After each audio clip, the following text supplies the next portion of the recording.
আজকে ছিল নীল ষষ্ঠী, তাই একদম নতুন বস্ত্র পরে সকাল সকালই রেডি হয়ে গেছিলাম। এখন আমি চলে যাবো বর্ণনদের বাড়িতে, কারণ বর্ণনদের বাড়িতে আমার ঘটিটা আছে। আর বর্ণনদ আমাকে বলেছিল যে সে আমার জন্য সব ব্যবস্থা করে রাখবে, ঠিক আমার শাশুড়ি মার মতন।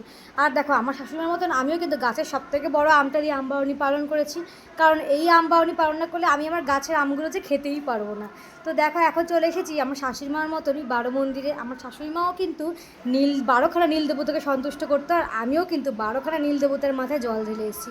ঈশ্বরের কি কৃপা দেখো, একটা বছরে এমন যায়নি যে আমি নীল দেবতাকে নীল ষষ্ঠী পালন করতে পারিনি।